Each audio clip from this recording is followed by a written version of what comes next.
अरे कहाँ हो बड़ी रानी, आओ देखो।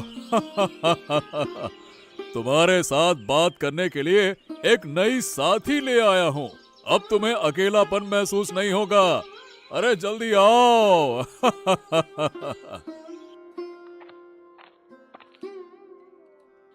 आप किसे लेकर आए हैं महाराज?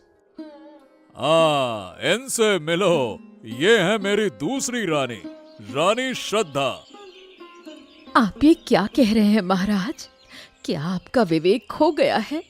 आप उसे रानी बनाकर महल में कैसे ला सकते हैं? सुनिए, हम इस राज्य के राजा हैं, राजा। हम जो चाहे वो कर सकते हैं। नहीं, आप ऐसा नहीं कर सकते। आपका बेटा बड़ा हो चुका है। इस उम्र में अगर आप ऐसा करेंगे तो आपका बेटा क्या सोचेगा? नहीं नहीं नहीं नहीं, ये बात बेटे की नहीं है। शायद ये तुम्हें बर्दाश्त नहीं हो रहा है ना? महाराज, ऐसा व्यवहार मत कीजिए। मैंने तो आपको कोई बुरा शब्द नहीं कहा। तो सुनो बड़ी रानी, अगर इस महल में रहना है तो हमारी बात माननी होगी। और अगर तुमने छोटी रानी के साथ कोई दुर्व्यवहार किया तो हम तुम्हें इस महल से हमेशा हमेशा के लिए बाहर निकाल देंगे। समझ गई? बड़ी मुश्किल से इस महल में प्रवेश किया है। अब इस रानी को यहाँ से हटाना होगा, फिर ये महल और ये राज्य मेरा होगा। क्या आप अपने बेटे के बारे में एक बार भी नहीं सोचेंगे महाराज? हमने अपने बेटे के लिए किसी चीज की कमी नहीं छोड़ी। उसके लिए सब कुछ है। इस महल में उसे किसी भी चीज की जरूरत नहीं होगी। और हाँ, छोटी रानी को हमेशा अपने साथ रखना। उसे इस महल की सारी बातें समझा देना। ये जिम्मेदारी हम तुम्हें देते हैं। जाओ। नहीं नहीं नहीं नहीं नहीं नहीं, मैं ये कभी नहीं सहन करूंगा माँ। जब आप हैं तो पिताजी को किसी और को इस परिवार में क्यों लाना ही क्यों है? हम राज्य के लोगों को क्या मुंह दिखाएंगे? तुम्हें भी पता नहीं कितनी बातें सुननी पड़ेंगी। अरे मैं अपनी चिंता नहीं करता माँ, लेकिन पिताजी का ये अचानक से बदला हुआ रूप मुझे बिल्कुल स्वीकार नहीं है। तुम कुछ मत कहना। जो भी कहना होगा मैं कहूंगी। चाहे आप मना करें माँ, लेकिन मुझे एक बार पिता का सामना तो करना ही होगा, नहीं तो राज्य के लोगों का राजा पर से विश्वास उठ जाएगा। महाराज ने ऐसा कौन सा पाप कर दिया जो राज्य के लोग उन्हें गलत समझेंगे? राज्य के लोग कह रहे हैं कि महाराज पहले जैसे नहीं रहे, वो बहुत बदल गए हैं। मुझे ये बदलाव किस चीज का है यही जानना है। कुछ भी नहीं बदला है। महाराज पहले जैसे ही हैं। तुम तो उनके पुत्र हो, इतने वर्षों से उन्हें देख रहे हो, और अब तुम्हें ऐसा लग रहा है? तुम्हें हमारे बीच की बातों में आने की कोई जरूरत नहीं है। हम माँ बेटे बात कर रहे हैं। तुम बिना अनुमति यहाँ क्यों आई? आप भूल रही हैं कि अब इस महल की हर चीज पर मेरा अधिकार है। अगर आपने मुझे कुछ ज्यादा कहा तो मुझे महाराज को बताना पड़ेगा। तुम्हारी बड़ी रानी के बेटे से मुझे इतनी बातें सुननी पड़ी। पहले दिन से ही ये सब शुरू हो गया है। क्या पूरी जिंदगी इसी तरह चलेगा? हम तुमसे वादा करते हैं रानी, हम उनसे अलग से बात करेंगे। उन्हें मना करेंगे कि तुम्हारे साथ ये बुरा व्यवहार ना करें। महाराज के जय हो, महाराज के जय हो। महाराज, क्या हम अंदर आ सकते हैं? हाँ हाँ हाँ, आओ मुकेश, आओ आओ आओ। बताओ, क्या कहना चाहते हो? महाराज, आपसे कुछ निजी बातचीत करनी थी। सबसे पहले मैं तुम्हें बता दूं, जब से मैं आई हूँ मेरी पीठ पीछे महाराज के साथ कोई बात नहीं होगी। और दूसरी बात, जब मैं और महाराज अकेले में बात कर रहे हो तो बिना मतलब बीच में आकर हमें परेशान मत करो।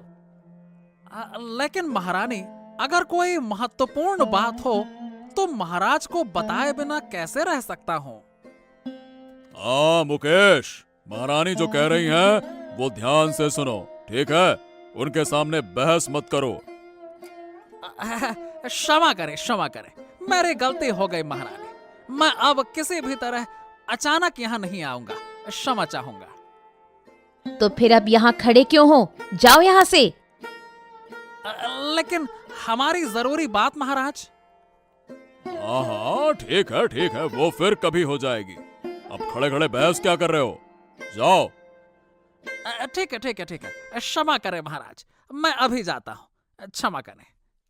देखा, ऐसे लोगों को तुमने सर पर चढ़ा रखा है, फिर तुम्हारी तरक्की कैसे होगी? खैर, जब मैं हूं सब ठीक हो जाएगा। प्रहरी, बड़ी रानी कहाँ है? उन्हें सुबह से नहीं देखा। महारानी, आप भला उन्हें कैसे देखेंगी? वो तो महल की छत पर कबूतरों को दाना खिला रही हैं। ठीक है, अब तुम यहाँ से जाओ। जब मैं यहाँ हूँ तो वो महल के कबूतरों को दाना क्यों खिलाएगी? आज उसे सबक सिखाना ही होगा।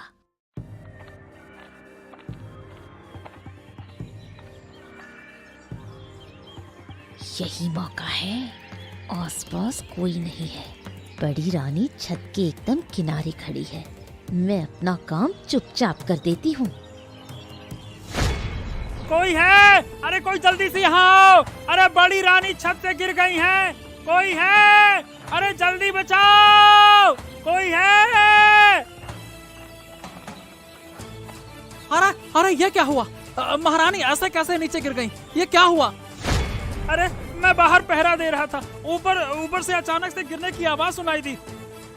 है भगवान, ये तो बहुत खून बह रहा है। प्रहरी, जल्दी से अंदर जाओ और वैद्य जी को तुरंत बुला कर ले आओ। जल्दी जाओ।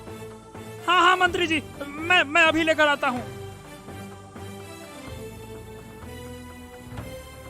वैद्य जी, क्या समझ रहे हैं आप? मतलब मेरी माँ ठीक हो जाएंगी ना? हाँ, जैसी स्थिति दिख रही है, मामला थोड़ा गंभीर है। क्या? इसका मतलब क्या है वैद्य जी? कृपया साफ साफ शब्दों में बताइए। मैं माँ को लेकर बहुत चिंतित हूँ। देखो आदित्य, तुम्हारी माँ ठीक तो हो जाएंगी, लेकिन मुझे लगता है कि इतनी ऊंचाई से गिरने के कारण उनके सर में गहरी चोट आई है। उनकी दोनों आंखें जा सकती हैं। क्या? आप ये क्या कह रहे हैं? मतलब मेरी माँ अंधी हो जाएंगी? देखो, मैं वही कह रहा हूँ जो सही है। मैं समझ सकता हूँ तुम्हें दुख होगा, लेकिन सच्चाई स्वीकार करनी होगी। सचमुच, हे भगवान, हे भगवान, हमारी महारानी के भाग्य में ऐसी दुर्घटना लिखी थी, ये मैंने सोचा भी नहीं था। उन्होंने जीवन में कोई पाप नहीं किया, फिर अचानक ये कैसे हो गया? उनको छत पर जाना ही क्यों? शायद किनारे गई होंगी और चक्कर खाकर गिर गई होंगी। वैद्य जी, क्या मेरी माँ कभी ठीक नहीं होंगी? हाँ, नहीं पता बेटा। मुझे नहीं लगता कि तुम्हारी माँ कभी देख पाएंगी। हाय, ये मेरा दुर्भाग्य है। मेरे साथ ही ऐसा क्यों होता है? मैं क्या करूं? शांत हो जाओ, शांत हो जाओ। वास्तविकता को स्वीकार करना सीखो आदित्य। भगवान को याद करो, वो सब कुछ ठीक कर देंगे। निश्चिंत रहो। अरे भगवान क्या ठीक कर देंगे? अरे मेरी माँ की आंखें छीन ली। अब तो मेरा भगवान पर से विश्वास खत्म हो रहा है। अरे ऐसा कैसे कर सकते हैं? हाँ, इन सब के पीछे जरूर कोई साजिश है। मेरा दिल कभी झूठ नहीं बोलता। हमारे इस राजमहल में ये क्या हो रहा है? हर दिन कुछ ना कुछ अनहोनी हो रही है।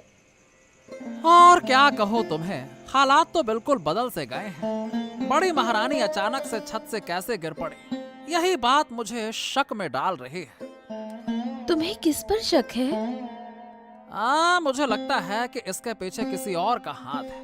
अब किसका हाथ है ये मैं कह नहीं सकता, लेकिन सही बताऊं ना तो मुझे उस छोटी रानी पर बहुत शक है। हाँ, उसी के आने के बाद से तुम्हारे महाराज का पूरा व्यवहार बदल गया है। जैसे कुछ भी हो, उन्हें किसी चीज की परवाह ही नहीं है। बड़ी रानी के साथ इतना बड़ा हादसा हो गया और इस पर भी वो बिल्कुल उदासीन है। अरे महाराज तो जैसे पूरी तरह से बदल गए हैं।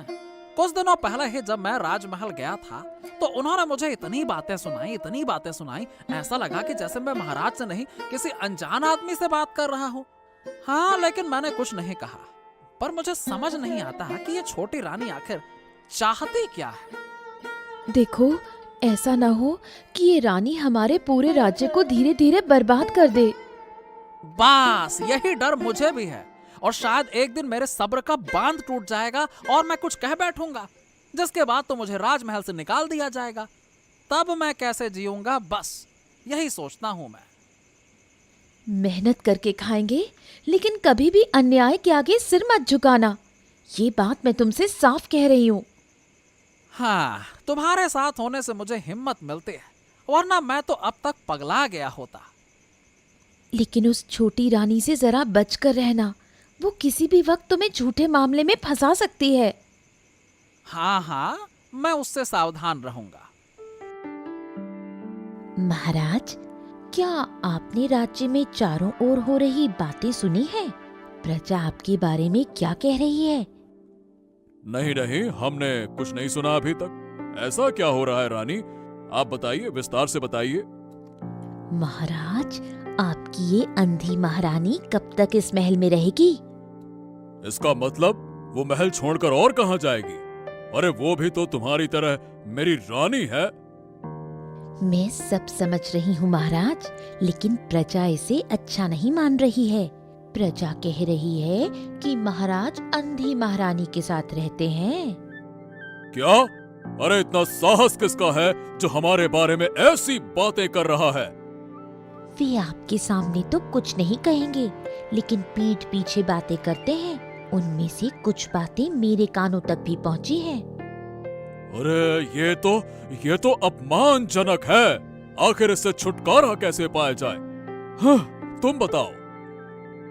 महारानी कश्मीरा को इस महल से निकाल दीजिए, तभी आप इस अपमान से मुक्त हो पाएंगे, वरना प्रजाजन की इन कड़वी बातों से आप कभी छुटकारा नहीं पा सकेंगे। अरे लेकिन हम उसे महल से बाहर नहीं निकाल सकते। अगर मेरी बात नहीं मानी तो आप इस अपमान को कभी मिटा नहीं पाएंगे। ठीक है। जब तुम कह रही हो तो हम यही करेंगे।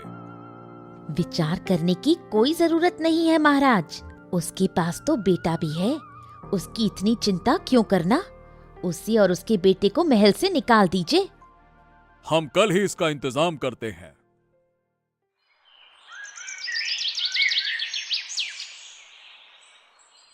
मुकेश, अभी इसी समय बड़ी रानी कश्मीरा और आदित्य को सभा में बुला कर ले आओ। जाओ। जी महाराज जी, लेकिन वो लोग इस सभा में आकर क्या करेंगे? मुकेश, तुम आजकल सवाल बहुत पूछने लगे हो। जैसा कहा जा रहा है वो करो। हमारे शब्द ही तुम्हारे लिए आदेश है। जाओ। ठीक है। जैसी आपकी आज्ञा महाराज, मैं उन्हें अभी बुलाकर लाता हूं।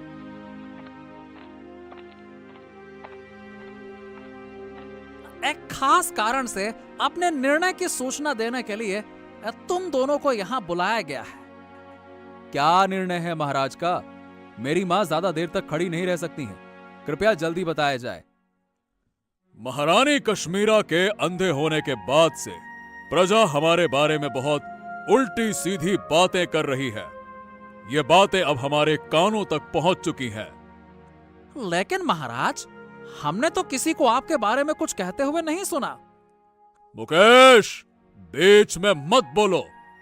सुनो आदित्य, हम सीधे कहते हैं, तुम्हें और तुम्हारी मां को अब इस महल में रहने की इजाजत नहीं है। तुम अपनी राह देख सकते हो। जाओ। ये आप क्या कह रहे हैं महाराज? कृपया ऐसा मत कहिए। हम दोनों कहाँ जाएंगे? ये हम नहीं बता सकते, लेकिन हमने आपको यहाँ से जाने को कहा है, तो इसका मतलब आप आज ही महल छोड़कर चले जाइए। आपको जाना होगा इसी वक्त। ठीक है, अगर इससे आपको सुविधा होती है तो हम चले जाएंगे। हाँ, इसी में हमारी भलाई है। जितनी जल्दी हो सके यहाँ से चली जाओ, इससे हमें खुशी होगी। जाओ। हाँ, ये सब उस छोटी रानी की साजिश है। मैं सब समझता हूँ, लेकिन क्या करूं, मैं कुछ कह नहीं सकता। जो हो रहा है उसे होने दे। तू अपना आपा मत खो। जो होगा अच्छे के लिए ही होगा। लेकिन माँ, अब मैं तुम्हें लेकर कहाँ जाऊं? तुम्हारा शरीर तो पहले से ही कमजोर है और तुम्हें चलने में बहुत दिक्कत होती है। अब ऐसे में कहाँ जाएंगे हम? चाहे जितनी भी दिक्कत हो, हमें हमारे भाग्य के साथ जाना होगा। जो नियति ने तय किया है वही होगा। आदित्य, महारानी, अब आप कहाँ जाएंगे? आपके पास जाने के लिए कोई जगह नहीं है। मैं तो कहता हूँ कि देखिए, आप लोग हमारे घर चलिए। नहीं मुकेश, तुम्हें परेशान करने का कोई फायदा नहीं। हम माँ बेटा कहीं और जाकर अपना ठिकाना बना लेंगे। महारानी जी, ऐसा मत कहिए। आपके बिना ये महल सूना हो जाएगा। ये राज्य और इसके लोग आपको बहुत प्यार करते हैं। मैं आपको एक जगह ले चलता हूँ, आप निश्चिंत रहिए।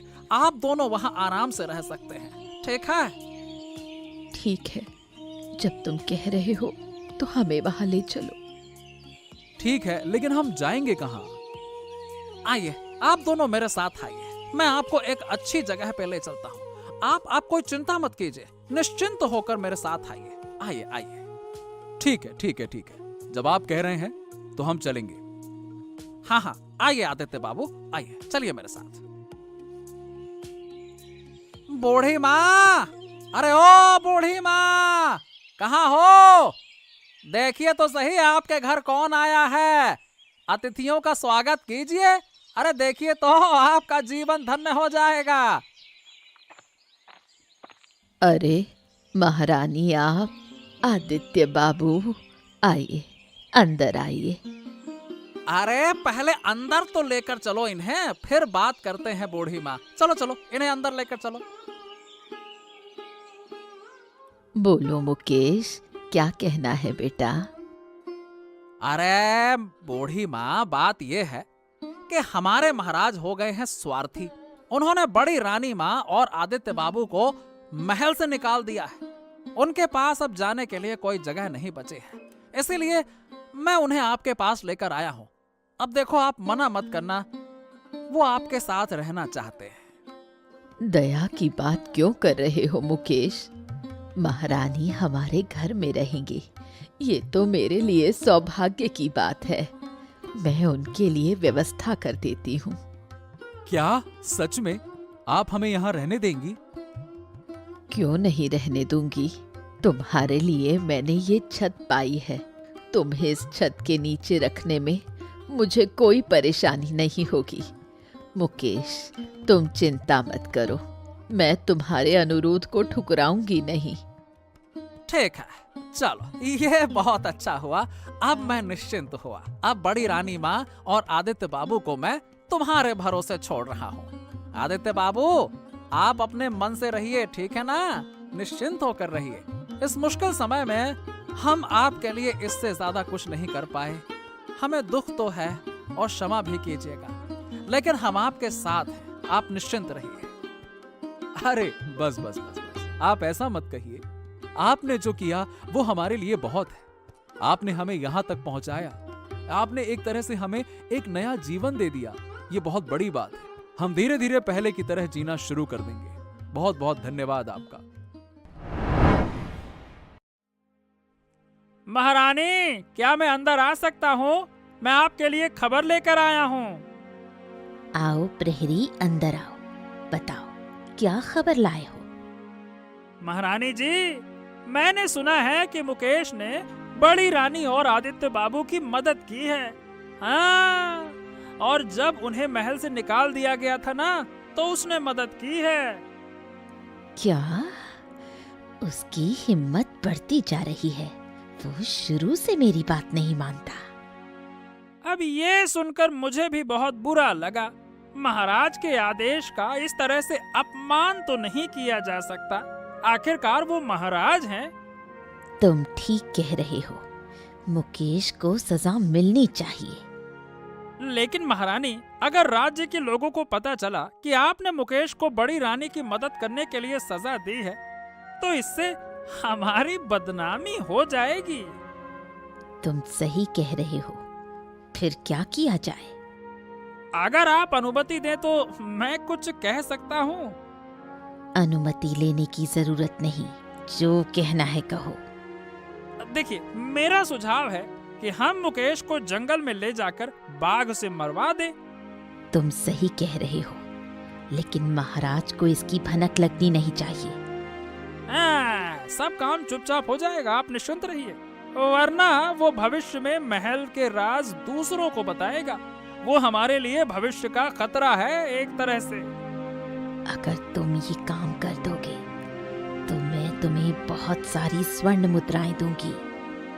हाँ, आप निश्चिंत रहिए, आप चिंता मत करिए। हम अपना काम सही तरीके से करेंगे, बस आप चिंता मत करिए। क्या हमें जाना नहीं चाहिए? अरे काफी समय से शिकार पर नहीं गया हूँ, हमें जाना चाहिए था।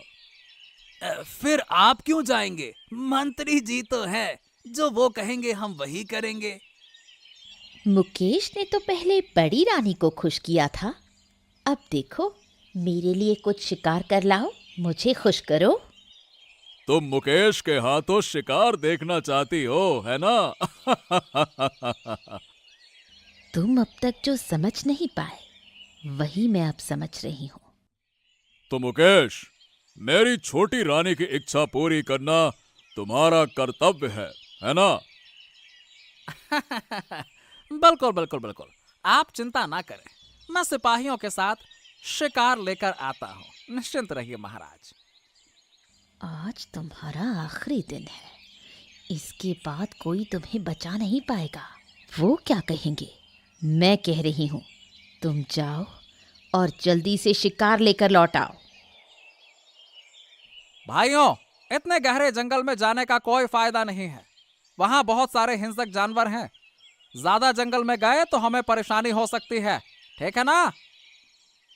अरे लेकिन आप हमें डरा क्यों रहे हैं? कुछ नहीं होगा, आप चलिए तो सही हमारे साथ, चलिए।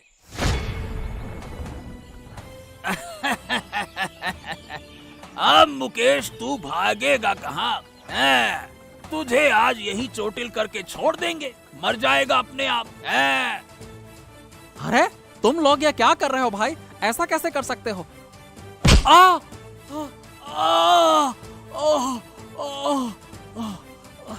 बेईमानी, इसका मतलब ये सब कुछ उनका षड्यंत्र था और मुझे फंसाकर वो चले गए। हे भगवान, मारे किस्मत में यही लिखा था, आखिरकार मुझे जंगल के बाघ के हाथों मरना होगा। जब तक मैं जीवित हूँ तुम्हें कोई नुकसान नहीं पहुंचा सकता। आदित्य, अगर आप नहीं आते तो आज मैं मर जाता। ये सब बातें बाद में करेंगे, चलो यहाँ से चलते हैं, नहीं तो बाघ फिर से आ जाएगा। चलो। बताओ सिपाहियों, तुम्हारे पास क्या खबर है? क्या तुम लोग काम खत्म कर पाए? हाँ महारानी, अब तो लगता है कि वही बाघ मुकेश को आराम से चबाकर खा रहा होगा। शाबाश, मैं तुम्हारे काम से खुश हूँ, लेकिन तुम्हें एक और काम करना है। कहिए महारानी, जो आप कहेंगी हम वही करेंगे। तुम्हें महाराज को बंदी बनाकर तुरंत जेल में डालना होगा। क्या तुम ये काम कर सकते हो? क्या? लेकिन महाराज को बंदी बनाना क्या सही होगा? ये अच्छा नहीं लगेगा महारानी। अगर तुम मेरी बात मानोगे तो तुम्हें बहुत सारे सोने के सिक्के मिलेंगे। अब बताओ, क्या तुम तैयार हो? ठीक है महारानी, हम तुरंत जाकर महाराज को बंदी बना देंगे। क्या हुआ सिपाही, तुम्हारे शिकार की क्या खबर है, बताओ। महाराज, बिल्कुल सही पूछा आपने, हम तो शिकार करने ही आए हैं। क्या? इसका क्या मतलब है? तुम कहना क्या चाहते हो? हम कुछ समझ नहीं पाए। अभी समझाते हैं, चलिए आपको हमारे साथ चलना होगा, हमने आपको बंदी बना लिया है। सिपाहियों। क्या? तुम्हारी इतनी बड़ी हिम्मत, कि तुम हमें बंदी बनाओगे? रुक जाओ, अभी मैं लोगों को बुलाता हूँ। रुको। हाँ, बस बस बस बस, बहुत हो गया। तुम्हारे बुलाने से कोई नहीं आएगा, चिंता ना करो। अब सब महारानी श्रद्धा की बात मानते हैं। महारानी ने आपको बंदी बनाने का आदेश दिया है, समझे? अरे पकड़ते क्यों नहीं, पकड़ो। षड्यंत्र। इसका मतलब पहले मुझे अकेला करके ये सब षड्यंत्र रचा गया। लेकिन क्यों? सिर्फ एक ही वजह है, इस राज्य और राजपाट को पाने के लिए।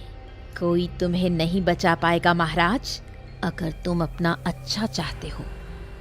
तुम इस पाप की सजा पाओगी, कोई तुम्हें बचा नहीं सकेगा। एक दिन तुम्हारा भाग्य बदल जाएगा, याद रखना। मेरी बहुत पुरानी इच्छा थी कि मैं इस राज्य की सत्ता खुद संभालूं।